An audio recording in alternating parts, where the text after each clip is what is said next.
Thank you, Michael. Great to be on the program. Well, last night was one of the greatest moments, certainly in the president's career to date, but it was also, as a person watching it on television, I was totally moved by last night, and I think you were as well, especially when the Navy SEAL's widow was honored last night. Well, what was that like, sitting in that room? Well, first off, let me agree with you. It was not only a great speech, it was a great night for America.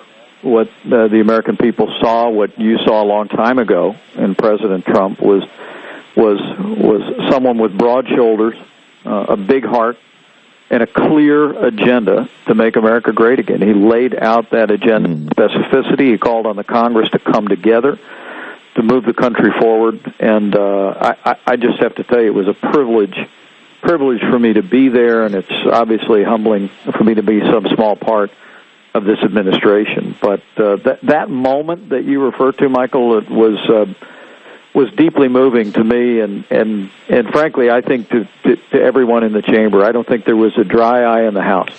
I know my eyes were not dry, and I felt the same about what was. I was looking at that, and I said, this has to be one of the most stirring moments. And it wasn't that she was being used; it was that she was being shown for what she is, as a sort of like a spirit of America who sacrificed so much. But let's get back to the speech, if we may, Vice President. People are saying, well, Donald Trump hasn't gotten anything done. First of all, I disagree with that. But even if he's just raising the spirit of America back up by degree, that's what we need first. First the spirit, then we follow with the body. And he's doing that. He is raising the spirit of America. I felt it last night, and I know that you did as well. I couldn't agree more. And to know the president, and my family and I have had the privilege to come to know the president and his family on a personal basis over the last year. We've seen them when the cameras aren't on. To know him is to know someone who believes in this country. He has boundless optimism. He thinks there's no mountain too tall to climb. There's no challenge too great to overcome. And one of my favorite parts of the speech was when he literally, at the end of the speech, Michael, to your point, spoke about the American spirit, about renewing the American spirit, and he challenged the American people to believe in America again. And I think that's exactly the kind of leadership that has been lacking in recent years. A leadership that believes in this country and in its founding principles, and in the boundless capacity of the American people to chart a more prosperous future. Vice President Pence, even the Democrats were moved by last night's, shall I say, speech or performance. They were triangulated. They did not know how to react because many of them themselves were stirred by Donald Trump's rousing delivery last night. But getting down to brass tacks, Vice President, I want to ask you as Vice President, and in my opinion, you're not just a small part of it. I think you're a tremendous part of this whole victory that we're experiencing in this country. I mean, you provide a certain, let's say, a different feeling than Donald does. Donald does one thing, you do another, and America sees it all as one whole. But you personally, what are the three most important things that you would like to accomplish over this 4-year term? What are the three biggest things you would like to see done in 4 years? Well, I think that there's no question that the priorities that the president has placed before the American people last night, that he articulated in his campaign, I think are the right priorities for America today. First, we have got to put the security of our country first again. Mm-hmm. We've got to rebuild our military. The president's taken decisive action to ensure that people coming into this country don't represent a threat to our families and our communities, but that national security, rebuilding the military, having America able to stand tall as the leader of the free world once again, with the arsenal of democracy restored and able to handle any threats that we face, I think is critical. Confronting and dealing with the crisis of illegal immigration, Michael, I think remains. It was a centerpiece of the campaign. You saw the president last night lay out that agenda again to say we're going to build a wall, we're going to continue to enforce the laws of this country. He has signed executive action that's allowed for the hiring of more border agents, more immigration customs enforcement. Of course, you see the news of vigorous efforts to remove criminals from this country who are also illegal immigrants, to in the president's word, to get the bad ones out so they can no longer threaten us. And the part where he had families who we spent time with earlier in the day in the Oval Office, families of people who'd lost their lives to the hand of criminal illegal aliens, I thought was profoundly moving. And lastly, it's about getting this economy moving again. In the president, you have someone who has literally lived the American dream. He knows what makes American free enterprise work.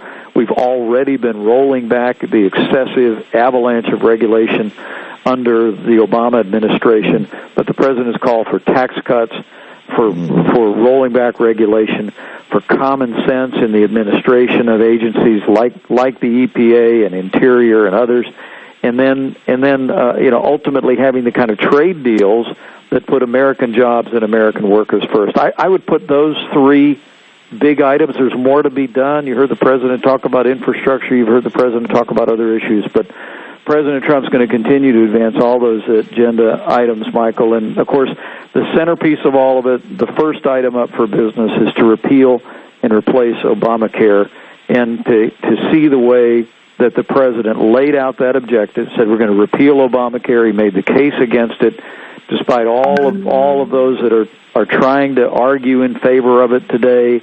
The president pointed out what a profoundly failed policy this is, and then he laid out the guideposts for the Congress to replace Obamacare with free market solutions that are grounded in American principles, lowering the cost of health insurance while letting no American fall through the cracks.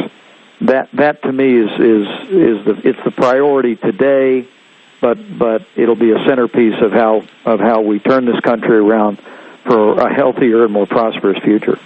It's fabulous. It's a very, very robust agenda that you have on those points.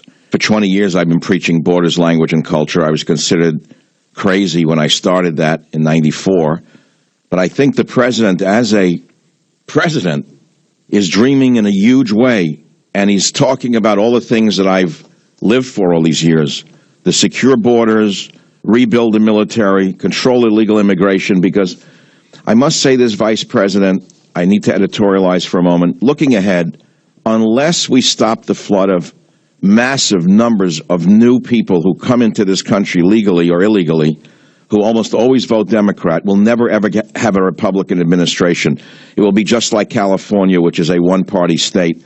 And I truly believe, if I can send one message to yourself and the president, yeah, the security of the nation, sure, but it's all connected to illegal immigration. I think you all know that, by the way.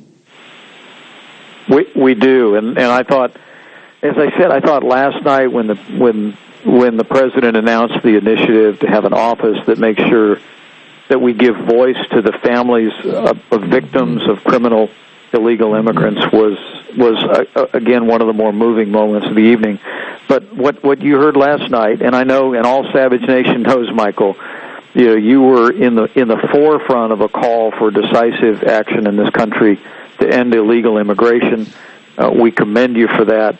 Wow. I hope what you saw last night was that President Trump is a man of his word.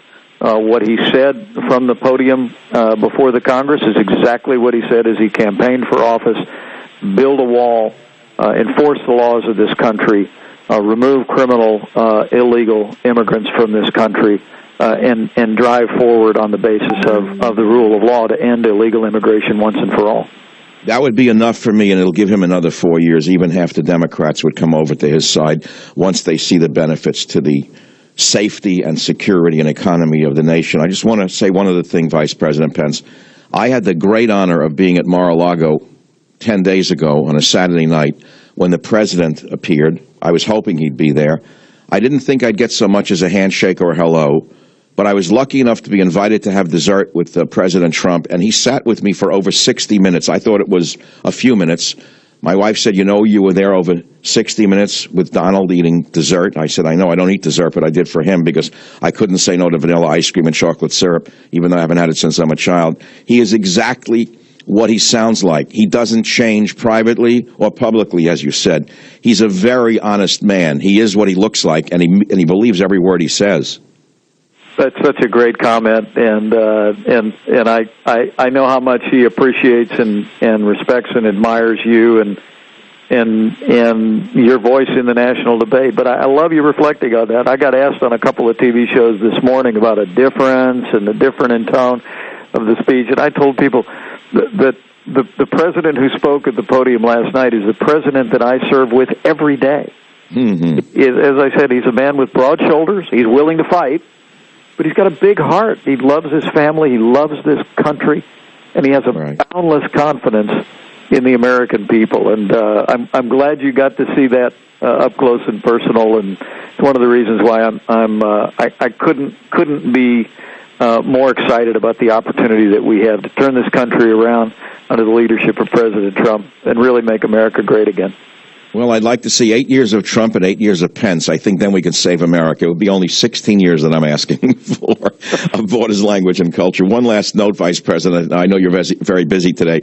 During the dinner, President Trump saw my family, my wife, my son, and his fiancée. He said, "Get over here. You guys, I want you in the White House for dinner." I have not followed up on that. So if you get a moment, tell President Trump it would be the greatest moment of my life.